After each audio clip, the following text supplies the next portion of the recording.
嗨，大家好，我是坦平叔。今天是2025年1月21号，今天是俄罗斯侵略乌克兰的第1063天，也是乌军进入库尔斯克的第167天。就在我录节目的时候啊，特朗普正在举行这个入主白宫的仪式总统就职典礼。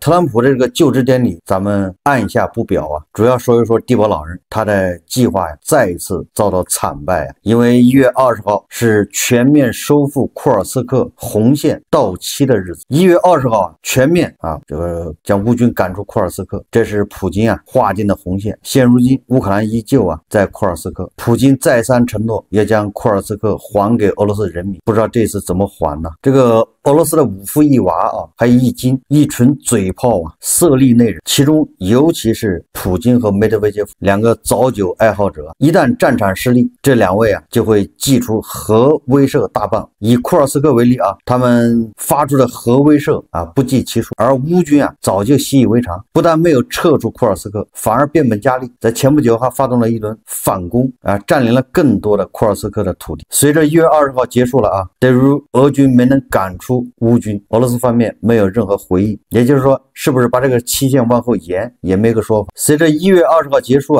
在库尔斯克前线有很多俄罗斯士兵选择了向乌军投降，很有可能是担心受到处罚集体在前线投降，选择投奔西方。这些俄军士兵恐怕因为没能完成普京下达的任务，因为他们的任务要层层分解层层下达，人人都背任务。1月20号一到，他们没能完成任务，恐怕要面临严惩，所以这些俄军士兵干脆向乌军投降。有俄罗斯媒体报道说库尔斯克地区的俄罗斯士兵被迫自费修建防空壕。被俘俄罗斯士兵帕维尔·斯米尔诺夫讲述了他们在库尔斯克方向服役的艰苦条件。这俄军士兵居然自费修战壕，这个真是前所未闻。这个俄军士兵自己买装备，这个咱们听说过比如说防弹衣，比如说这个头盔，俄军士兵因为他们自己国防部列装的那些装备都质量很差，所以这些俄军士兵他们家属就在通过这个在线邮寄买其他国家产的这个防弹衣和钢盔。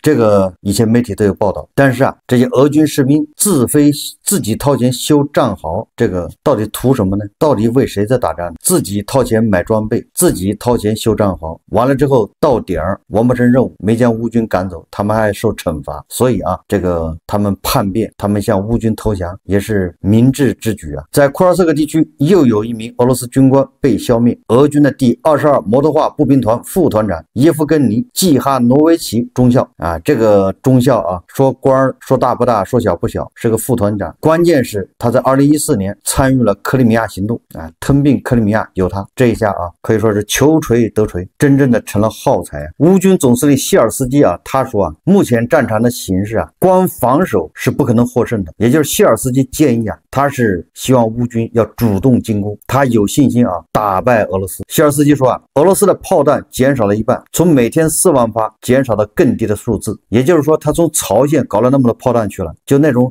劣质炮弹残次品现在都没有了，炮弹不够。尽管俄军重兵攻打波克罗夫斯克，乌军仍在极力全力阻止其被占领。与此同时，俄军的损失远远超过乌军，乌军正在努力创建自己的防空系统，他不会比爱国者差。这是谢尔斯基说的只有3到4名军官参与了行动计划，这使得库尔斯克行动的准备工作得以保密。也就是说，乌军的库尔斯克行动为什么这么突然，效果这么好，是因为保密工作做得好。一共只有3到4名军官参与这个计划。这个谢尔斯基对战败俄罗斯还是信心满满。关于这个谢尔斯基北约军事委员会主席罗布鲍尔将军这个是叫海军上将他评论谢尔斯基，这个海军上将说对于像谢尔斯基将军这样的人来说战争并不取决于白宫或其他地方发生了什么，战争将在周一，也就是特朗普上任之后继续进行。他说因此持续的援助对他来说至关重要，说明这个北约的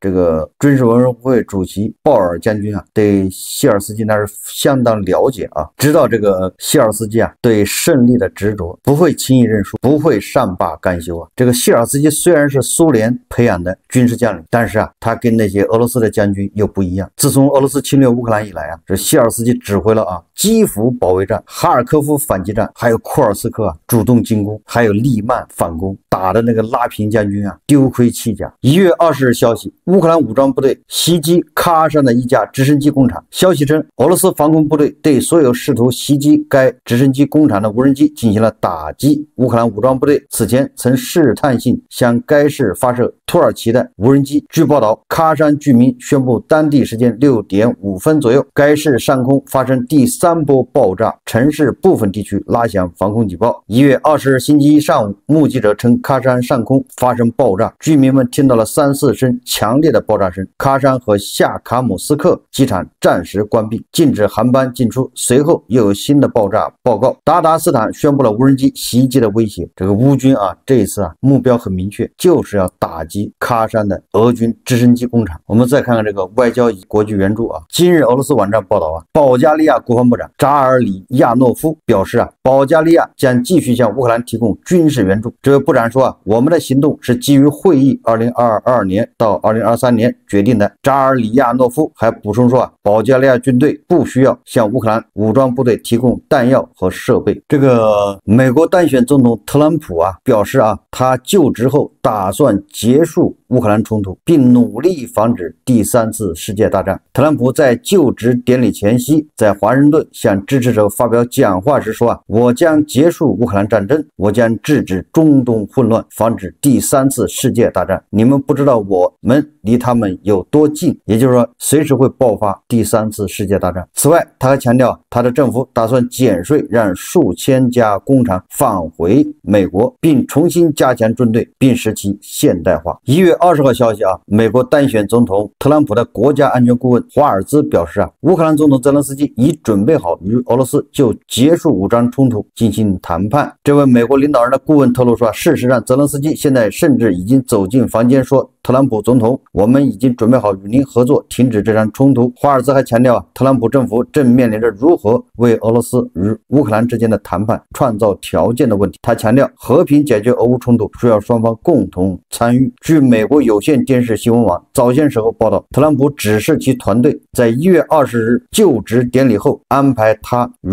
俄罗斯总统弗拉基米尔·普京电话会谈。据悉，谈话的主要议题将是组织一次会议，作为和平解决乌克兰冲突的开端，也就是先跟普京通个电话，商量下一次在哪儿见面，咱们开个会面谈。显然啊，普京啊也已经做好了要走向谈判桌的计划和准备。但是啊，这个俄罗斯现在啊国内非常分裂，五夫一娃一金，甚至连这个俄罗斯的哲学家，什么俄罗斯的大脑普京的什么国师啊杜金，他们意见啊完全不一致。所以俄罗斯上层啊，俄罗斯精英之间现在是大分裂。这个杜金说啊，特朗普只有停止支持基辅才能解决乌克兰冲突。俄罗斯哲学家、政治家和社会学家杜金表示，美国当选总统唐纳德·特朗普只能通过一种方式解决乌克兰冲突，那就是停止向乌克兰提供军事和物质支持。这位哲学家在俄罗斯卫星通讯社广播电台亚历山大·杜金的升级节目中指出，特朗普不了解乌克兰冲突的性质，但他反对拜登采取的策略，即将局势推向第3次世界大战的边缘。杜金表示啊，特朗普只能用一种方法来结束，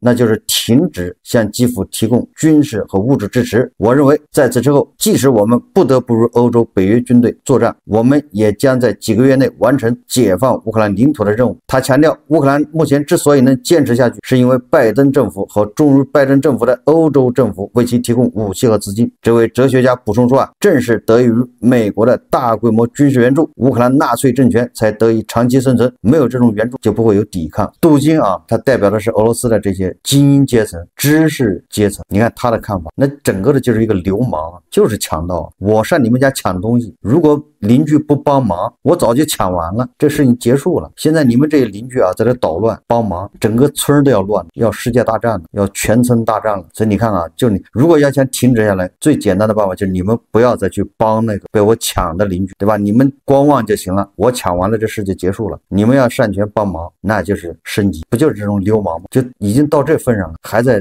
做梦，还要把乌克兰给吞并。所以现在啊，特朗普特别重要，如果他抛弃乌克兰，实际上就是在纵容土匪、纵容强盗啊，那总有一天这个强盗会抢到美国头上，这叫绥靖政策。这个杜金啊，不仅在国内是这种强硬的态度，要吞并乌克兰，要把事搞大，而且啊，他还要下套拉拢大国一起对付美国。这个杜金说啊，对付美国，俄罗斯和大国必须全面结盟。这个正合加托老师和维欧老师这些头部黄俄的心意啊，终于可以跟俄爹结盟了。昨天咱们节目说了，这个俄罗斯国师普京的大脑，俄罗斯的学者杜金啊，他在微博上面发表文章说，我们要非常严肃地对待此次特朗普的声明，不要低估他想在国际关系中引入的新变化。主要说的是特朗普要巴拿马运河啊、格陵兰岛啊，然后把这个加拿大吞并啊，然后墨西哥湾改成美国湾呢。这个杜金说啊，我认为特朗普对巴拿马、加拿大和格陵兰的主张是认真的，他想要重整、重改、重塑如今美国的霸权，这在过去几十年来都是没有见过的。因此，我们需要将特朗普的主张视作美国作为民族国家的纯粹霸权、民族主义和帝国主义的体现。在特朗普眼里，大国始终是一个竞争对手，甚至我想说，大国是他眼中这个世界上头号敌人和竞争对手。因此，我们需要改变我们在西方霸权面前的角色。俄罗斯就曾是西方霸权的受害者，而大国却在俄罗斯遭受西方制裁的时候伸出援手。俄罗斯会永远感激大国。这个纯粹是泼脏水了啊，就是想把这个大国啊拖下水，黑锅由大国来背。大国一再重申啊，没有支援俄罗斯，只是做生意啊，卖东西。这个杜金啊，热衷于挑拨大国和美国的关系，然后把大国拉入俄罗斯的这个泥潭。他都不知道大国派了特使去参加特朗普的这个就职仪式。至少目前看，双方谈的相当的就不错。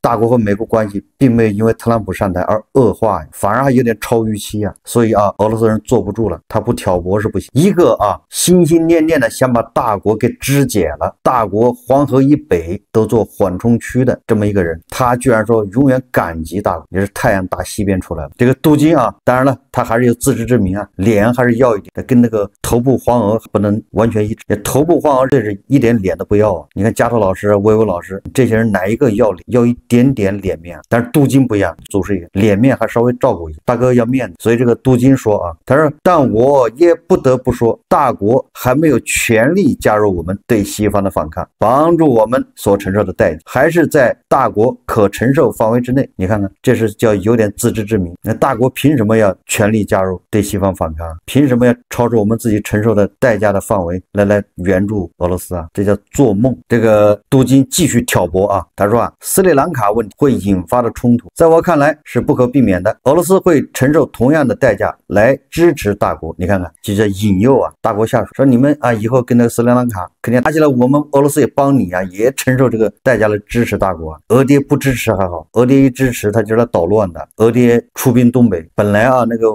伪满洲国，那当时那可是亚洲的经济中心呐。俄爹对吧？这个苏联红军一去，结局大家也知道了。他说大国应该做好准备，你们如今所处的正是我们俄罗斯当时陷入的境地。现在你们成了特朗普政府的头号敌人，而印度将成为打压你们的武器。你看看，把印度也拉进来挑拨。你看这俄罗斯人这可想而知啊，处心积虑啊，就生怕大国过上好日子，就又怕兄弟苦，又怕兄弟开路虎。谁支持印度打压大国啊？我倒是觉得美西方他恐怕有这个想法，但是还没有付诸行动。倒是俄爹这个行动啊在前面，最先进的这个深空雷达能探测6000公里，俄罗斯最先进的已经卖给印度了。那印度拿这个雷达是探测谁呢？他探测美帝什么？隔着太平洋也要探测美帝一举一动。你说这就坏了透顶。什么最先进的防空武器，什么 S400、S500 都给印度卖的这个飞机啊，和给大国卖的还不一样。大国卖的是阉割版。就看看俄罗斯做的这些事情，他现在居然恬不知耻的跑来说啊，印度将成为打压你们的武器。这俄罗斯跟印度勾结，煽动印度还少了吗？大家知道吗？大国和印度啊，领土纷争就是争端呢。那个俄罗斯是支持印度的啊。这个杜金说啊，我们需要强化大国俄罗斯战略略联盟，这次尤为重要。说你们也曾处在相似的两难境地，试图找寻一个中立的立场，既在支持俄罗斯的同时，又不完全与西方切割。认真来讲，俄罗斯将做出同样的举动。这个杜金就是胡说八道。我倒是觉得反过来说才对，就是大国与西方搞好关系的同时，又不完全与俄罗斯翻脸。我这种说法完全是正确的。就大家仔细想想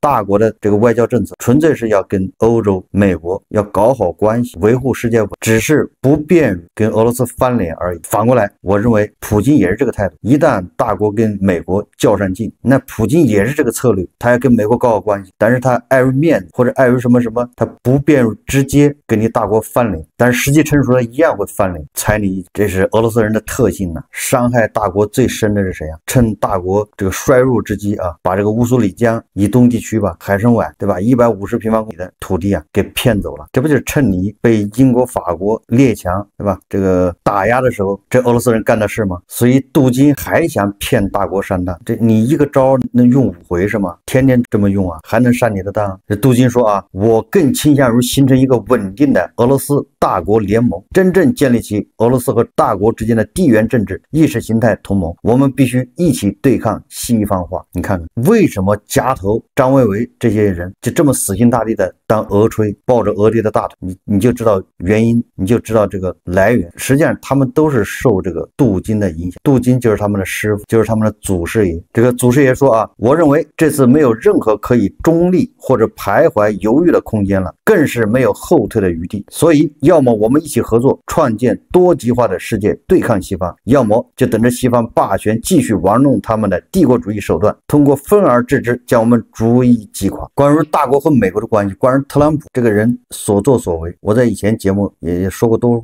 少次，大国和美国的关系那是大国和美国自己的事情，对吧？我们要调整我们的这个姿态，不受俄罗斯影响，没有理由跟俄罗斯什么结盟。咱们的宗旨就是不结盟，外交5项原则对吧？还不针对第三方，谁跟谁结盟，你俄罗斯都要沉到水里了，跟你结什么盟？所以这个杜金这种人你说多极端吧，对吧？他俄罗斯好的时候他要吞并对吧，他要肢解大国，现在俄罗斯掉水里了，他要大国救他，要跟他联盟。大国跟美国无论以后关系怎么样，那是这俩国家的事情。大国打心眼里要放弃什么跟俄罗斯结盟对付美国的这种想法，因为就像乌克兰一样，大国被俄罗斯骗的那是遍体鳞伤，骗的也不是1回2回，乌克兰就被俄罗斯骗了多少回俄罗斯人有信誉，打铁还需自身硬。那特朗普所谓的领土需求呢，纯粹就是漫天要价，就像跟大国的这个关系一样。上台之前他说关税要加到60%，现在好像也不怎么提了，搞得大国还把这个当个利好，这就是商人本色对吧？先搞落你的预期，比如格陵兰岛也一样，他这么一整那个丹麦、格陵兰岛，反正乱套了，无非他就是想有更多的权益。格陵兰岛上有锂资源对吧？新能源电池用的，那美国恐怕就要插一脚，无非就是干这个，或者在上面本来格陵兰岛上面就有美军基地加拿大也一样。这个特朗普无非就是觉得加拿大对吧？你向美国玩命的出口，或者你也不买美国的东西，你往美国玩命的出口入美国的市场，那特朗普他就认为是我美国养着你加拿大，你还不如做我第51个州算了，我干脆养着你，无非就是要给加拿大加关税。加关税的目的是让加拿大多进口美国的东西。我不觉得大国跟俄罗斯之间扩大加深两国正常的经贸关系，这个叫支持支援俄罗斯对吧？要这么说的话，那印度那也在支援俄罗斯就连欧盟到现在为止还在用俄罗斯的天然气，那算支持俄罗斯吗？对吧？大国并没有提供武器相反对吧？对这种无人机的出口做了种种限制。总之杜金作为这个普京的大脑，作为俄罗斯的国师，亲自跑出来这么赤裸裸的喊话，想要大国跟俄罗斯结盟，这真是痴心妄想。这个杜金